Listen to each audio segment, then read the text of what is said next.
What we are more concerned with here more than anything is the spouse or partner or loved one of an addict or alcoholic. Because so often the conversation steers away and you're forgotten. No one asks how they're doing. Yeah. And when I got sober, I got chips. I got parades thrown for me. What did you get? Nothing. Absolutely nothing. I remember you being in tears. I was at like one when point. I got my 1 year chip and you're like, what about me? I know. You know what I've been through? Yeah. No one celebrates me. No one talks about my experience here. No one talks about what you went through. Nah.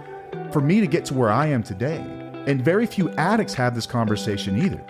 They're not talking about what they put their spouse through and how that could have been easier and ways to prevent this moving forward and ways to get them into situations that are healthier for them. No one's talking about this. We're talking about this though. Yeah. And that's what TUFO is about. That's what we're here for. So we love you all and we will love you until you can love yourself. That's what we're doing here. Yep. Welcome back. Welcome back to another episode of Till the Wheels Fall Off. I'm Matt. I'm Paige. And here we go. This is episode 3 of the final part of our series on setting boundaries. Today we are going to run you through how to actually take what you've learned in episodes 1 and 2 and put it into practice in your life. How to actually establish these boundaries, put them into play, and what happens afterward. So before we do that, I think it's best we recap for just a moment on episodes 1 and 2 and what we hope that you have done up to this point. Yep. Run us through it, Paige. All right. So episode 1, we identified our values, and our values are what is most important to us, right? So things that like honesty, respect, authenticity, equality. There were like 16 different ones on the original one. I don't remember which ones they were. There was a ton. But there was a ton. But you can come up with your own as well. But it's things that you just, it makes you who you are. The second episode was Paige is a little hopped up on cold medicine. I feel like I am hopped up on cold medicine. You've been taking it for the last 3 days. I didn't take Dayquil today. I took Mucinex, and that's it. Was it the D stuff? Oh, I don't know. Ugh, that crap makes But you feel either like way, you're- I'm a little wonky on this episode, so please bear with me. I'm going to do the best I can. I'm here for y'all. doing great. But we're still going to talk. Okay, so the second episode was about what pisses you off, things that make you mad, things that are the opposite of values. Behaviors that violate the values. Yeah. Yep. So like lying, cheating. Yeah, addictive behaviors. Yeah, there was a million Bad of them that habits, were in there. Lack of accountability. Yeah. So those were 1 and 2. And there was a reason why we did those, because we have a formula that we will get to in a little bit. Yeah, before we do that though, I think it's important to talk about boundaries and sort of a broad conversation about what they are, what they aren't, some do's and don'ts when you go to set these things. So let's just wax philosophical for a moment about boundaries. I think that for many people that approach us, they are looking for a magic bullet to fix their partner or fix their life. Yep. But what are boundaries actually doing? They're protecting you. Boom. They are not for the other person. Yeah. That's the simplest. You have to set the boundary up that's going to benefit you in the long run. You have just distilled boundaries down into just a few words. That's perfect. They are to protect you, right? If the intention behind your boundary is to manipulate or change someone else, it's probably not going to go well. Mm-hmm. But they've got to be to protect yourself. They got to be to protect your values. And when your values are violated, to protect the sanctity of your esteem and who you are as a person. To keep that moving forward, you've got to put boundaries to protect yourself from toxic situations, outcomes, and people. That's what boundaries are for. They're not consequences for other people. Now, sometimes in rare circumstances, I would even say, they can serve as a wake-up call for some people. Absolutely. There are some relationships where you give someone a boundary and they're like, holy crap, I've been wrong and I'm sorry. But it's rare these days. Right. And for what we deal with when we deal with addicts who closely resemble, if are not already, narcissists, these are people that are probably not going to respond well to being told what to do. Right. So, okay, can you give that example real quick about what you told me earlier with the smoking?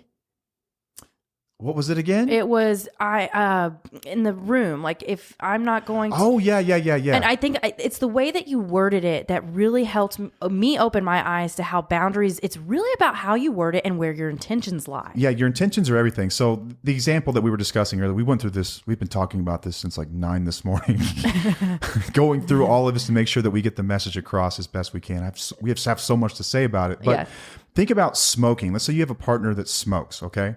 And you want them to stop smoking because you think it's grody. Just don't like it. Oh my God. I don't like smokers. There's something nasty about it, whatever. So you tell them you need to stop smoking.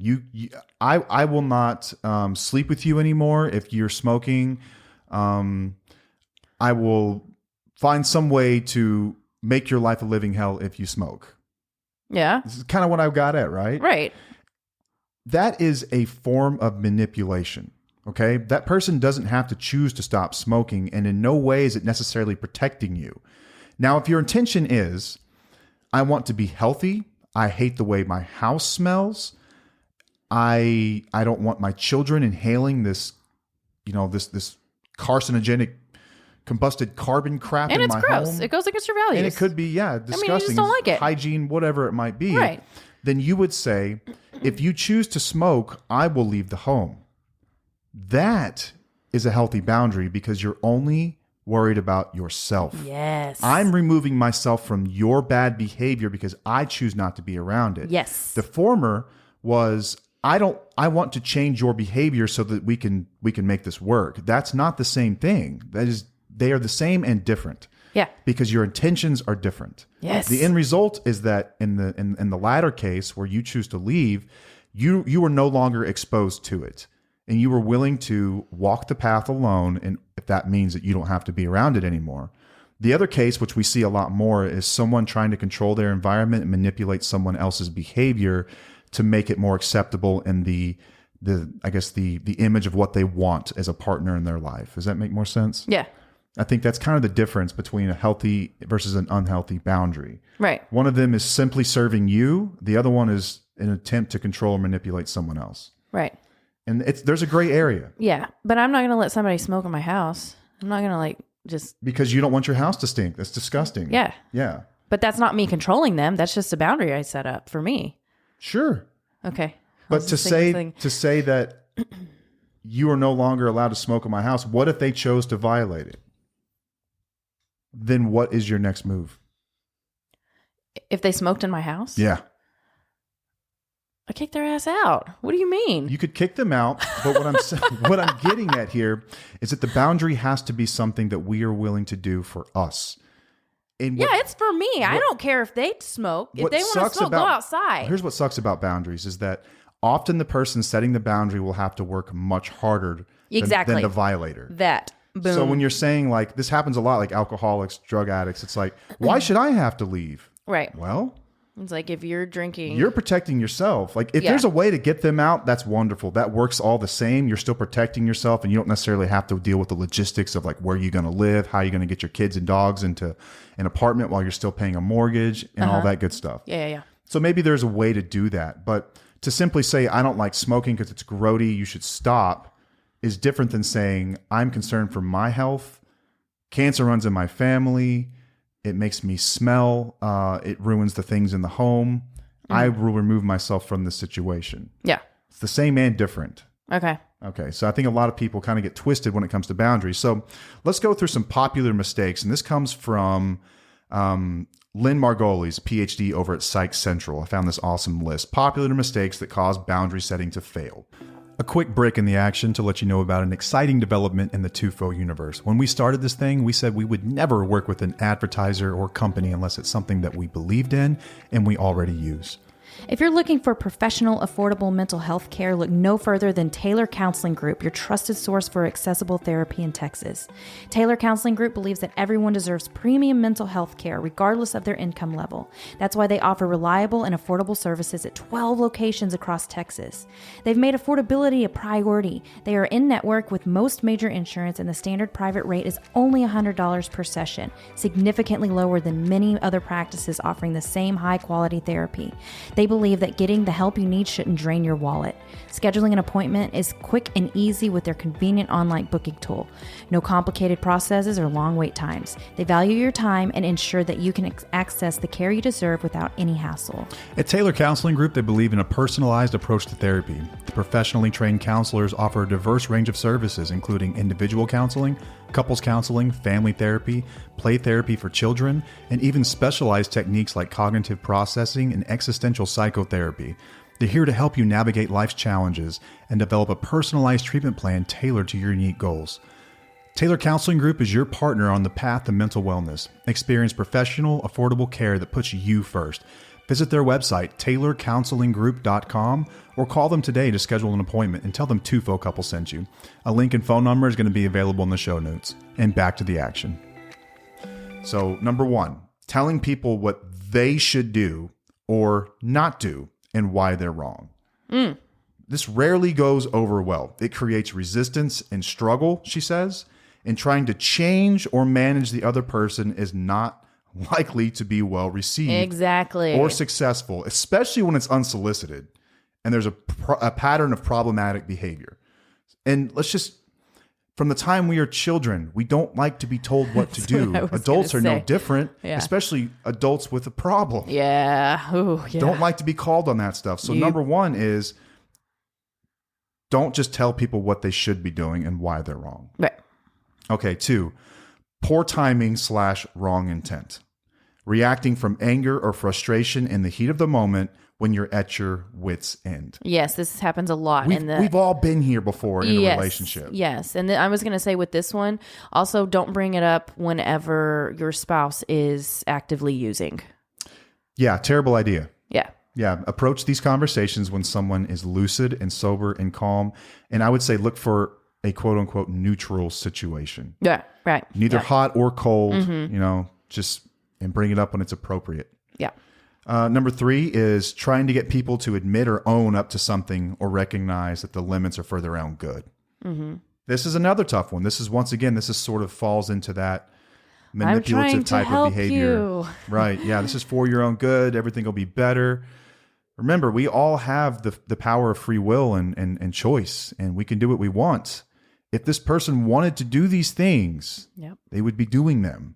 Yep. Nothing you say or do is going to make that better. When it comes to addiction, that's generally the case. Yeah, absolutely. Especially if this is an ongoing problem that's been discussed over and over and over, trying to get them to logically reasoning with them. And if you've ever dealt with a narcissist, you know how this goes. Yeah. You cannot reason with people who are unstable like this. I was going to say mentally unstable people. This is the same. I have presented thing. the most elegant, beautifully crafted arguments for why a narcissistic person should behave one way or another, and you are met with the most childish backlash that you've ever encountered. Yeah. It never goes anywhere. Yeah. It will leave you feeling defeated, and you will just lose faith in humanity. You're Absolutely. oh my God, we're all doomed. Yep. If that didn't land, we're all doomed. Yes. That's how this usually goes.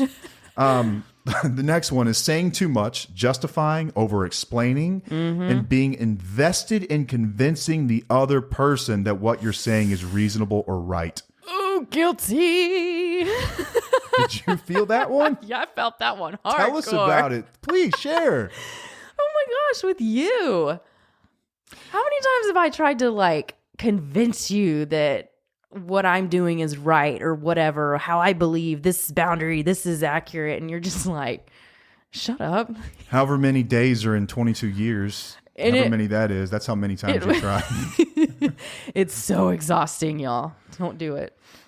All it does is it just, now it's time to debate. Now it's debate time. Now it's argument time. Yeah, and now it's more about them and not you. Exactly. It's all about the other You can person. always defend when it's about me, but when it becomes them and you walk into their territory, into their cage, and now you're telling them how to run their own home inside their head, best of luck. It's so much easier to look at other people's problems than our own problems. Oh, taking others' inventory is easy. Yeah. We all do it when we gossip, when we think about people, when we talk about people, when we read other people's Facebook posts, Yes. It's really easy to do that. I have been so guilty of that, but I will tell y'all, when you let that go and you focus on you instead, that is the most empowering thing that you can do for yourself.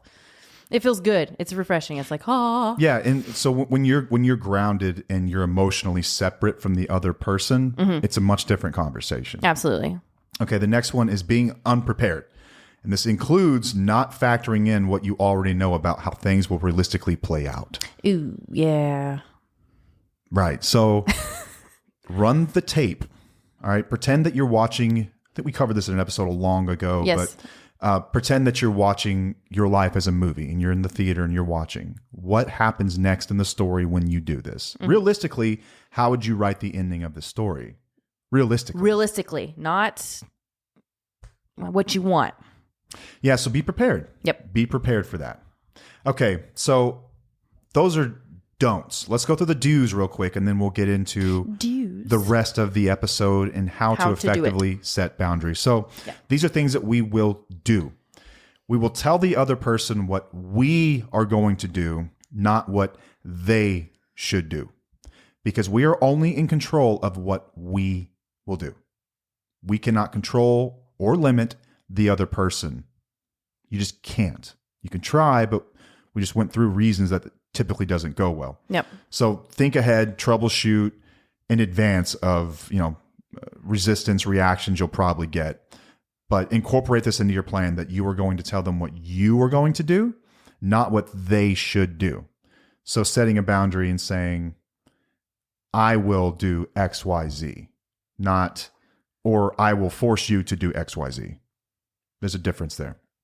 All right. Number 2, be firm, but dispassionate, clear, and concise when boundaries are established and when enforcing. What that means, once again, we talked about picking the right time to discuss these. Neutral. This has to be neutral. No different than when you're at your favorite burger joint and you order your burger. You just say it, in a neutral tone. I just need a hamburger with cheese, pickles, onions, ketchup, and mayo. End of story. You set your boundaries the same way. Yeah. You don't come at it with this big, long, drawn out story. It's not a proposal. It's not even a conversation, really. No, it's literally a sentence. Yeah. End of story. No fanfare. Just in the proper moment. No tone, no struggle, no explaining. It's minimal effort. You're just going to say it, and that's that. Okay. Once again. This is all easier said than done. Right. Just throwing that out there because I know people are listening right now thinking the same damn thing. So once again, we talked about the opposite of this one. So we are going to make it about us and our limits based on our values, not about them or what's best for them. We stay in our own lane here. Stay in our own lane. This works. And the reason this works is because it's argument proof. It cannot be refuted. This is my stance on my values. It's not an argument. This is my reality. This is what I'm living in. This is my life. This is what I'm going to do. Here's how it's affecting me. It's about me. It's not about you. It's about me. Yeah, I'm having questions about this. About what?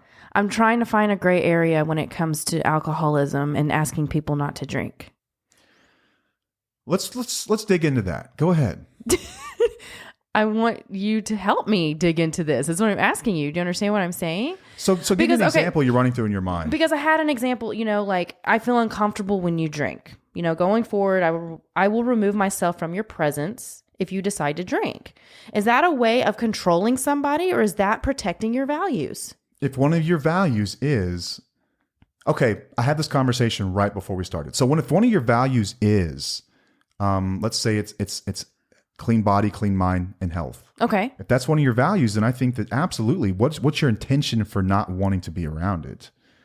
Is it because you don't want to be in an environment where you could be led to do it? Okay, it could be that. It could be because they know that when they drink, it's going to cause even more problems. It's going to be, they're going to be mean. They're going to be angry. They're going to throw things. It's going to be a totally different person, or they're emotionally detached. Like there's so much more that goes into it. So that's great. So as long as it goes back to a value that you can defend, that's a boundary you put in place for you.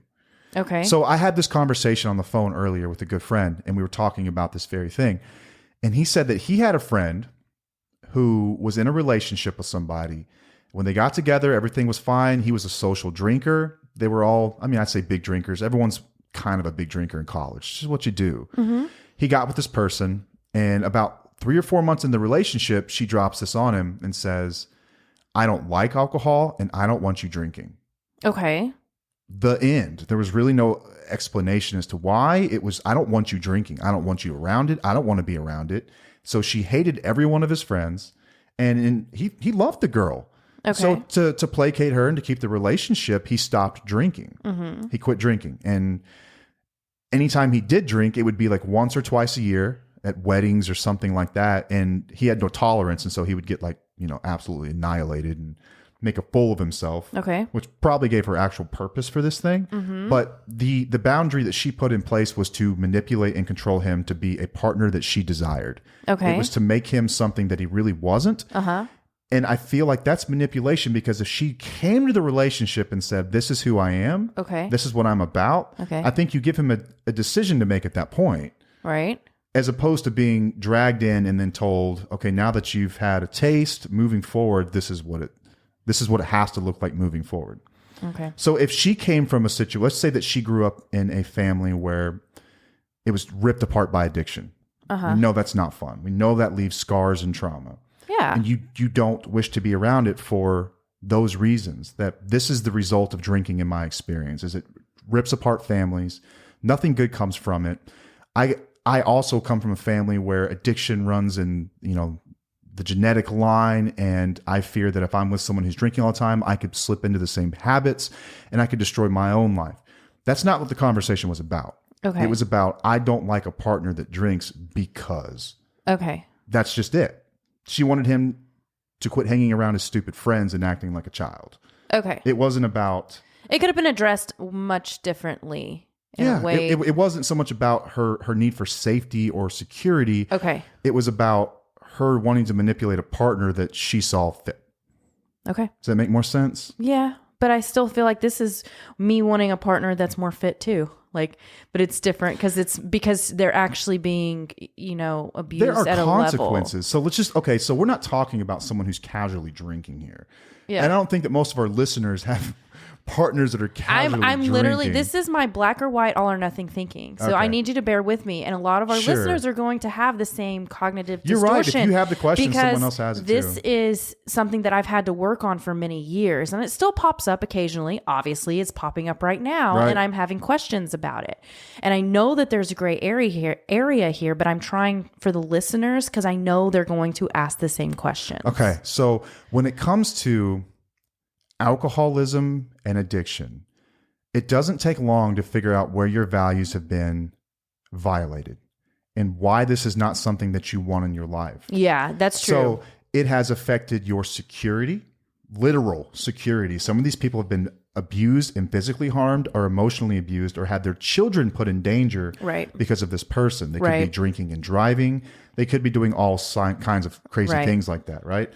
We also have the fact that this could be financially detrimental. We That's have what I was people gonna who will spend money that they don't have. They will, financial it's infidelity. tearing their lives apart. It's there's so much going on in their lives that's really it's just tearing them apart. Yeah, and it's it all affects their based emotional on- security. I mean, you name it. These people don't feel safe in their own skin or their own emotions in their own home with And their they feel partner. lost, they feel confused, they feel like they're to blame, they feel so many emotions and they've lost who they are. That's where you know that boundaries need to be put in place right, like and this, and it's appropriate. Absolutely. And there's also ancillary effects from alcoholism. So you've got not just with someone who's drinking, like they're just drinking. We're usually not just sitting there quietly drinking. Some do, but a lot of times you get people who are incredibly emotionally abusive. They're calling you names. They're making comments about your weight. Yeah. They're telling you that you're lower than low, that you're scum, that you're the problem, you're the reason for all their problems. Yeah.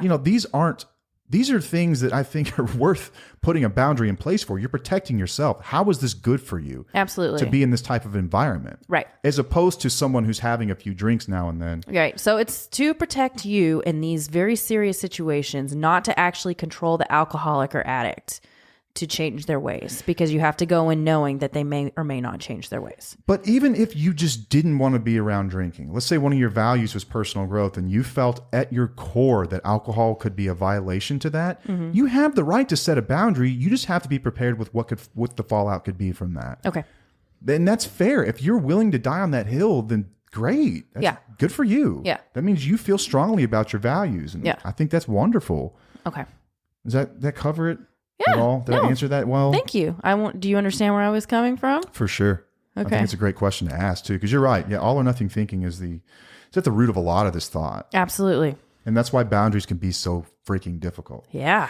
And so we cover the do's and the don'ts. And I think something unspoken here. I think there's an acid test for what a good boundary and bad boundary is. And so this is something like we just discussed this kind of an acid test. So like just looking at it right off the bat, let's discover if this passes the boundary test or it fails the boundary test. Am I trying to just change someone for no good reason, or am I actually protecting myself? Okay.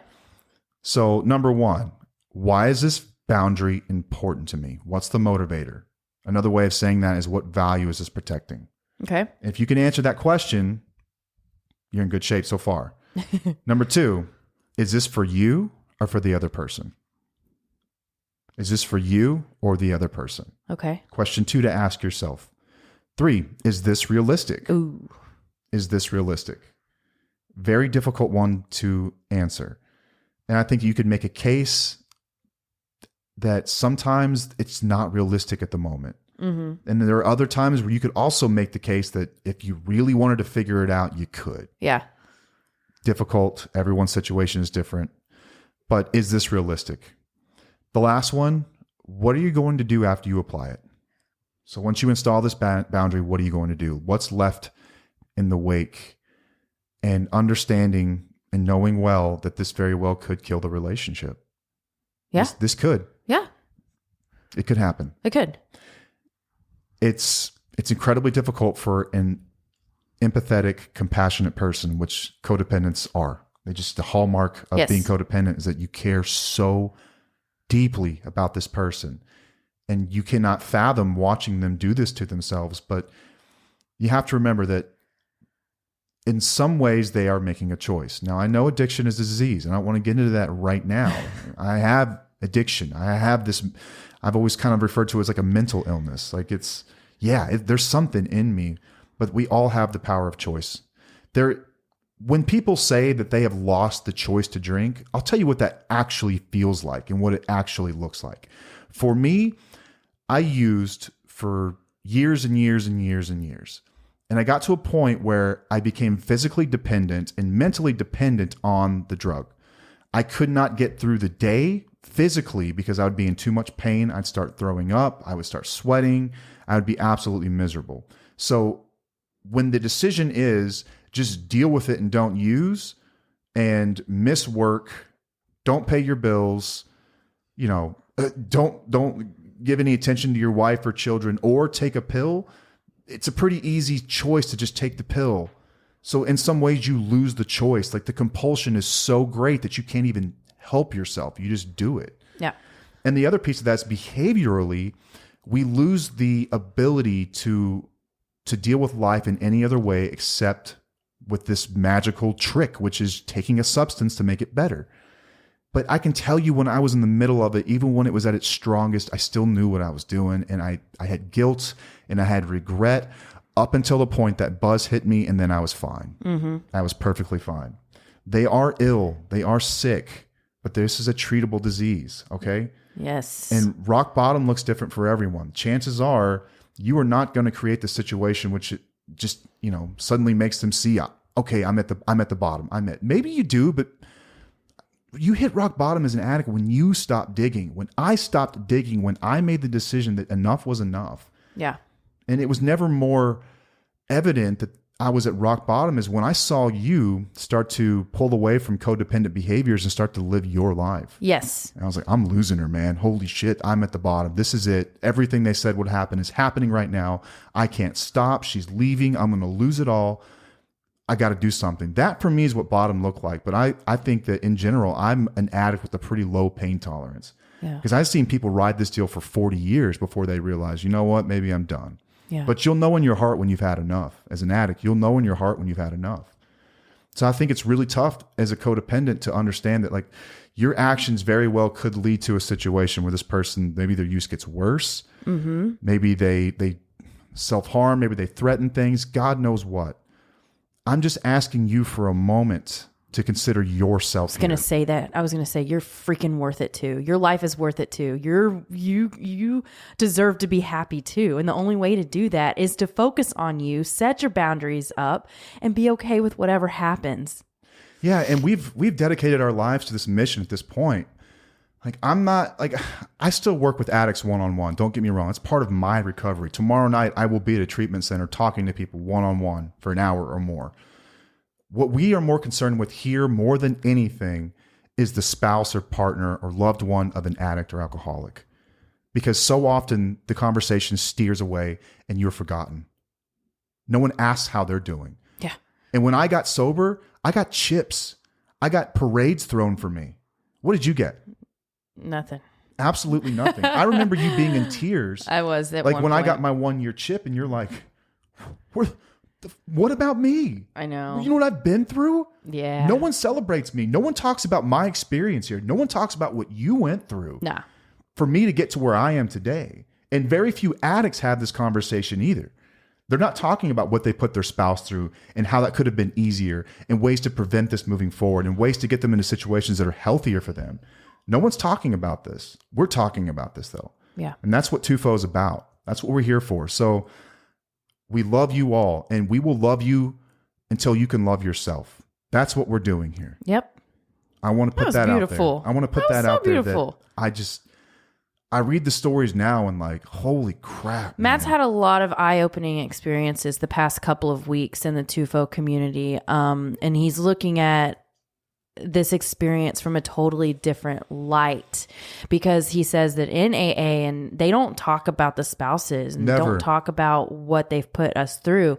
And he's seeing it from other people. And it's been emotional for him. I was in my office last week. I know I'm just speaking for you, but no, it was you like, are. Like, these are conversations we've had. I mean, I was in tears, like bawling my eyes out, reading someone's story in the group the other day. I'm like, we just don't talk about this stuff. We don't talk about what these other people go through and the battle that they're going to have to fight that no one seems to address. Right. There's a few articles online and that's it. There's Yeah. nothing else for them out there. I mean, and it breaks my heart. There's stuff, but we are very stubborn people too, to where we don't look through, Yeah, like I was telling Paige, I said, every addict in recovery should have to do what we're doing Yeah. if they really want to see the wreckage of it. Yeah. If you really want to get a feel for it, start to work with the spouses and loved ones. Yep. You have no clue the damage and the amount. And even with our own marriage, like we still uncover things. Yeah. And like you want to talk about really letting this resonate and sit in as the abuser. There's nothing more powerful than that, than having to sit in it and live with it and then work through others and help them through it. Yeah. Like, this is our way of giving back, my way of giving back, I suppose. And I think this is your way of just standing on a platform and saying, I figured it out. I'm here to help. Yes, I'm giving them a voice that I did not have back then. And I think it's so huge for those people to have a voice.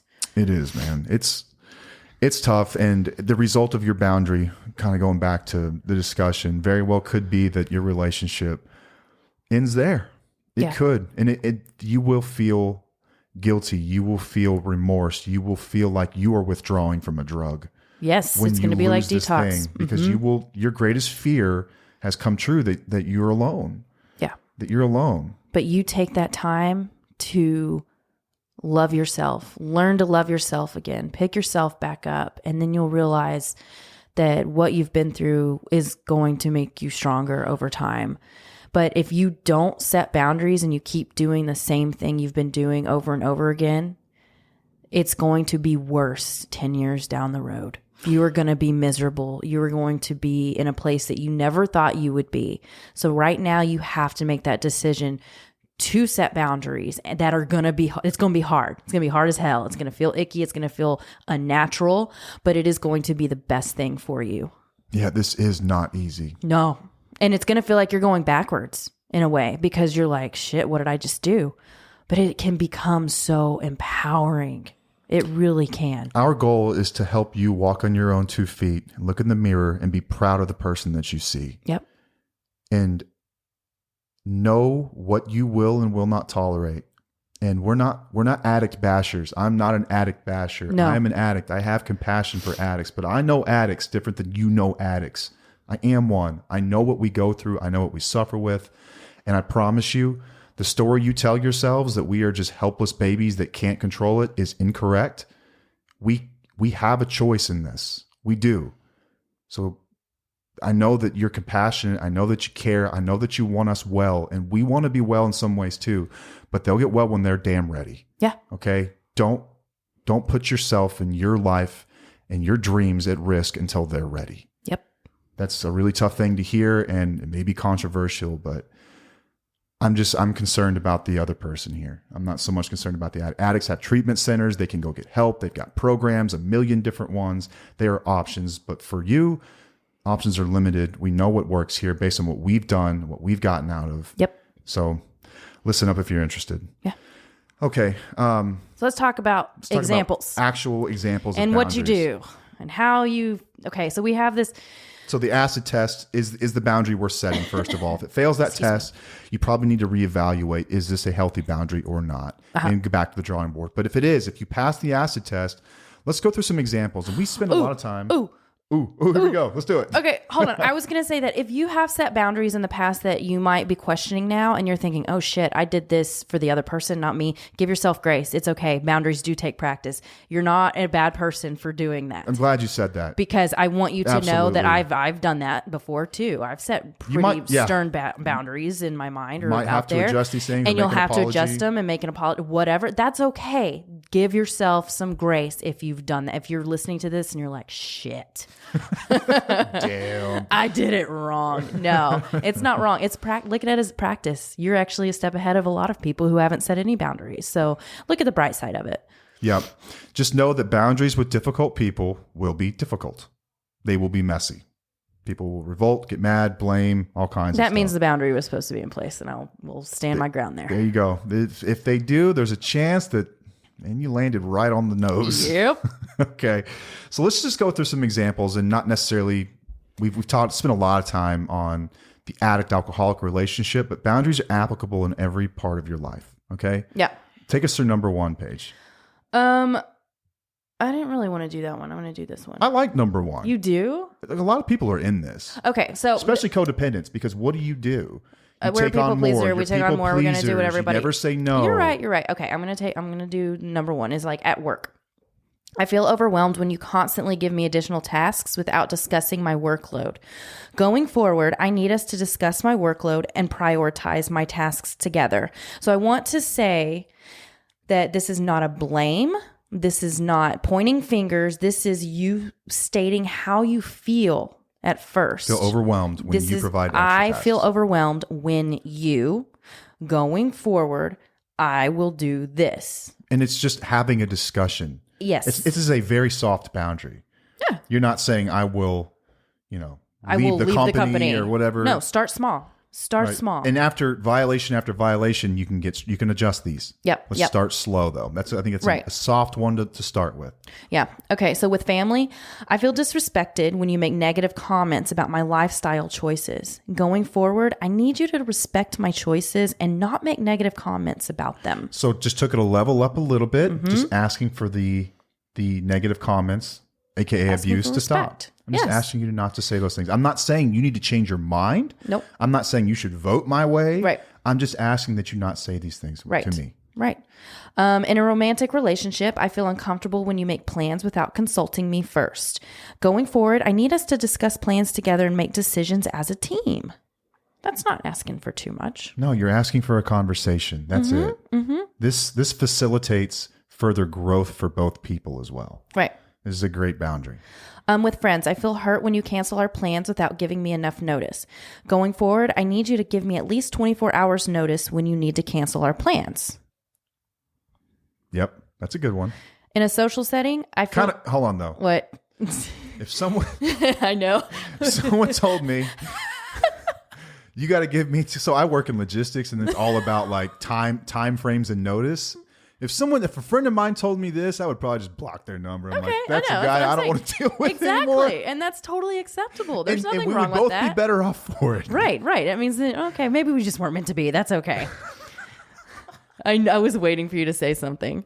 All right. In a social setting, I feel uncomfortable when you make jokes at my expense. Going forward, I need you to refrain from making jokes that are hurtful or disrespectful to me or anyone else in our group. So with these, there was no consequences that were put in place. So you kind of have to... You're asking for further conversation. Yes, you're asking to talk about it. And then if it continues to happen, you can reevaluate your relationships. You can see, okay, you know what? This just isn't going to work out. I'm not going to be at this job anymore. I need to take less time with my family. I need to leave this person in my relationship. That person's just not a good friend for me. That's okay. Change your friend group, but you're whatever it still might giving be. them the opportunity to make a change. But I will also say that sometimes you don't have to verbalize your boundaries. Tell me what you mean. Because I believe that if you are standing up for your own values, your actions are going to show what your boundary is. And that's what I did with Matt. I was angry that he didn't ever want to leave the house and he wanted to stick around at home and drink and do drugs all the time. And I was like, I want to be with my family. So I would just leave. No discussion, man. No discussion. I would leave. I'm like, You weren't even mean about it. You were just Nope. like, all right, I'm out of here. I'm I'll gone. be home about 9. I'm done. Peace. That was a nonverbal boundary that I showed with my actions. I remember when the first few times you did that, you closed the door and I just went, shit. Yeah. Really? Yeah. So whenever you have your values in place and you know who you are and whenever they're being they're being violated, thank you. It's easier for you to just show up by your actions and show what you accept and what you tolerate and what you don't. Before we get on to boundaries for an addict, I did want to say something. We discussed all or nothing thinking and how that tends to be a common attribute of codependent. Mm-hmm.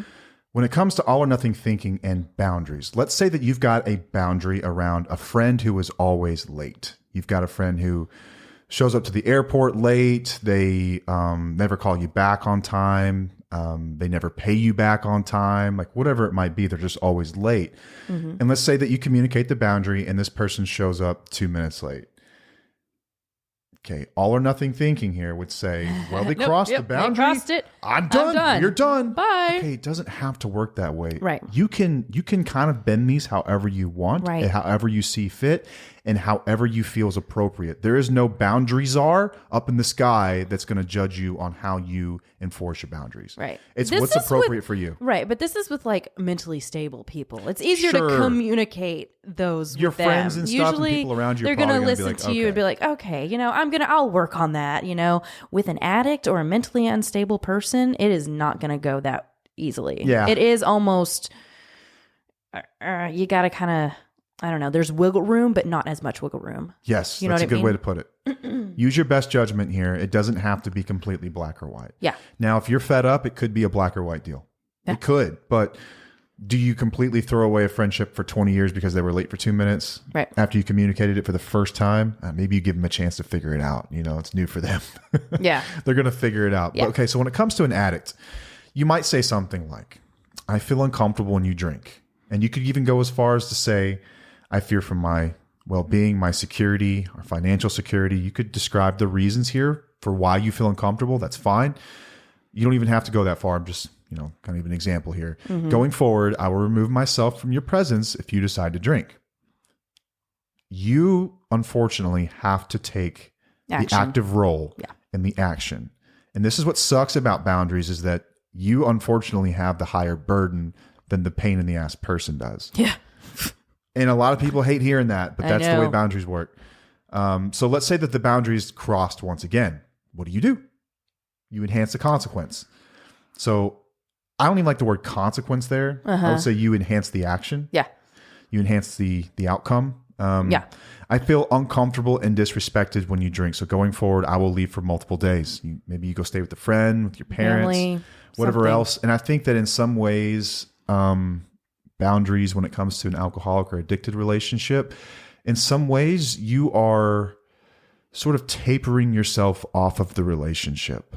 I think that you're sort of getting yourself used to life without this person. Mm-hmm. And this is one of the ways that you do it is sort of removing yourself from the situation. Sometimes they will surprise you And I hope they do. I hope that they decide this is enough. But when they don't, in some ways, what you're doing is you're preparing yourself for life without them. Yes. It's really, really tough because I think that people, when they first come to us, are like, help me save my marriage. Yeah. I'm like, I want to give you a huge hug and say, well, save yourself. I just want you to say, let's just worry about you for right now. When you love yourself and you are, your self-esteem is high, you can get through anything. Like, it's so much easier to get through all this stuff. It's just going to take some time and some patience and some practice. And yeah, sorry. Yeah. No. And hey, listen, if your values are being violated, like we talked about having a pretty short, clear conversation, neutral conversation. I think it's fair. You could say, I think treatment may help you. Meetings may help you.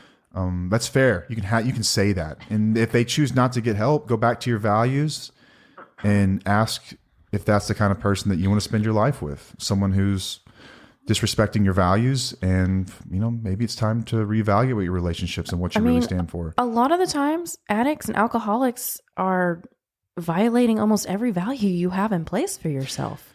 Yeah, man. At least whenever I think about it, and there are people in my life who violate every single value that I have. People will argue this, but I can speak from experience to say that at the root of a lot of addiction is selfishness. I didn't care about anyone else or who got hurt necessarily, as long as I felt the way I needed to feel. Now, doesn't mean I wanted to hurt anyone else. I didn't want to hurt. I didn't start by saying like, I hope this hurts them. I want them to hurt. No, I don't think that when far. it came down to me getting what I needed versus like you going through a tough time, I won every time. So there was a degree of selfishness there. Yeah. I was concerned with me and what I needed. As soon as you started to do the same thing, I kind of started to see the light. I don't think that's a coincidence. Yeah. Dang. But I don't think it's selfish. What you were doing wasn't selfish. No, you were just living you. You were just doing you. You stopped focusing on me and started taking care of yourself. Yeah. And we are probably the rarer case where things worked out. And I hope everyone's relationships work out. Like, I want to be sitting at dinner with a listener and their partner one day and talking about how they worked through all these things. I do. But I would also like to meet someone who learned more about themselves and what they stand for and how they learned to walk on their own 2 feet for the first time in their life. Yep. I would love to have that dinner conversation too. Absolutely. And how you wish the other person all the best and you hope they're doing well and you pray for them and your heart still breaks for them and you still love them, but you will not suscept yourself to that type of abuse anymore. That right there. So I think that wraps up boundaries for us. Yeah. So the equation is your value plus violation, which is episode 1 plus episode 2 equals your boundary. And everything that we discussed around the boundaries, the do's and the don'ts. There's a lot here to digest. You might need to give this one a listen or two. Yeah. We've got guides on this stuff as well. Yeah. And I'm sure we will go down this road again at some point too. When we come up with some more information or more examples that we've seen. For sure. Or that we do see. So yeah, it's a big topic that a lot of people can benefit from. It is. And y'all, I hope it's helpful. And there's so much to it. I really do. I hope this was helpful. I hope that you took something away from this, whether it be, some of the truth bombs or some of just the information that's going to help you actively go out and set a boundary. I hope that something here was helpful for you. Yes. Awesome. Well, I think that's all we've got. Any updates in the Tufo universe here? No, I don't think so. No, man. I just appreciate everyone that listens and participates and engages and they reach out and help other people going through the same thing. This thing's blossoming and I love to see it. Mm-hmm. And I thank each and every one of you for sharing a little piece of your soul with us and other people that are involved in the community. I think it's amazing. I love that y'all have a voice now. Me too. Use it. Me too. All right. Well, until next time, I am Matt. I'm Paige. And we'll see you. Bye.